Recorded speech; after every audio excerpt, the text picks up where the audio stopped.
Hey, this is Ryan from Impulse Gamer. We're at the EB Expo. Let's check it out.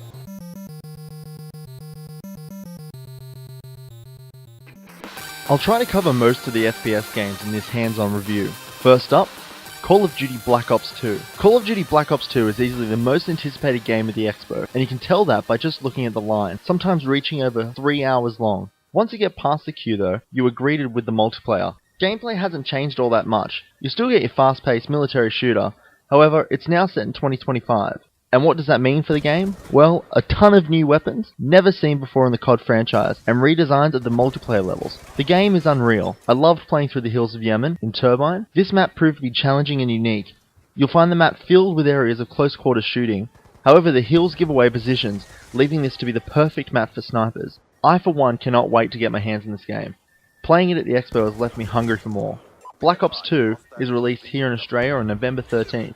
If it's anything like the record-breaking releases of previous years, pre-order your copy now because the stores are sure to run out.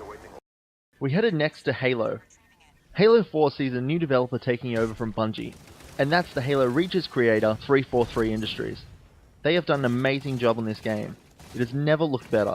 Gone are the childlike bright colours of previous Halo games, and in return is a much more rich feeling character design and level creation.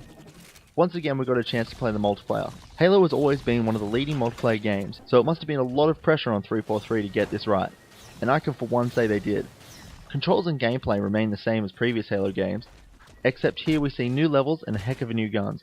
My favourite being the scatter shot. It feels and looks like a futuristic shotgun, but has a nice ricochet effect that can get the job done when you're not exactly close. Halo 4 sees its release here on November 6th. I recommend this to fans of the franchise and newcomers that have never played the game before, as Halo 4 is the beginning of a brand new trilogy. If you want to hear more about Halo 4, check out our interview with creative director Josh Holmes. Next we headed over to EA to play Medal of Honor Warfighter.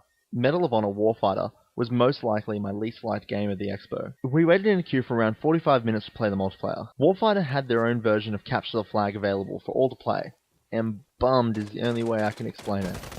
Sure, it's graphically exciting, but gameplay wise, there was nothing to be desired. Respawning isn't available in Capture the Flag, so if you die, you're out. So if you just waited in line for around 45 minutes to play a game, you'll be waiting in another queue for the round to restart. Doing this takes away the urgency of getting the flag back to your base, because you can just kill the entire team and skip your way back with your trophy. Obviously I'm not the best at this game, but I blame that on first time syndrome and the terrible loadout screens they have. They are confusing and don't simply show you what your weapon is, rather showing you what your character looks like, so you can't really tell what weapon you're going to load out with. Warfighter is EA's apparent killer to COD, but I don't think that's going to happen anytime soon. Release date for Warfighter, if you care, is the 25th of October. Now going from my least favourite to my most favourite, and that's Alien Colonial Marines. Developers Gearbox are best known for Borderlands, and this is their first attempt at the Aliens franchise. At first when I heard about the game I was thinking, come on, not another cruddy take on the Aliens franchise. But Gearbox has done the impossible, making the game actually really fun, dark, humorous, and just like the films. Alien CM, or what I'm calling it anyway, even has a connection to the film franchise, set straight after the events of Aliens. That's the James Cameron directed masterpiece, and if you haven't seen that, I suggest you do. It's game over, man! It's game over! What the fuck are we gonna do now? What are we gonna do? Maybe we could build a fire, sing a couple of songs, huh? Why don't we try that? We better get back, because it'll be dark soon, and they mostly come at night. Mostly. Anyways, we go back to LVL 426, the alien-infested planet, and try to track down the missing Marines in Eleanor, Italy. We sat down once again to play the multiplayer. It's Aliens vs Marines.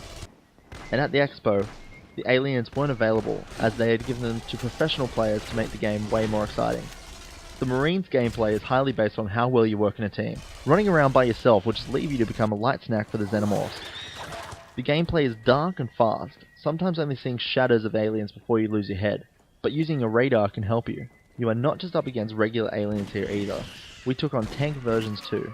These bull-styled creatures are about 5 times the size of the little guys, and can be only killed from behind.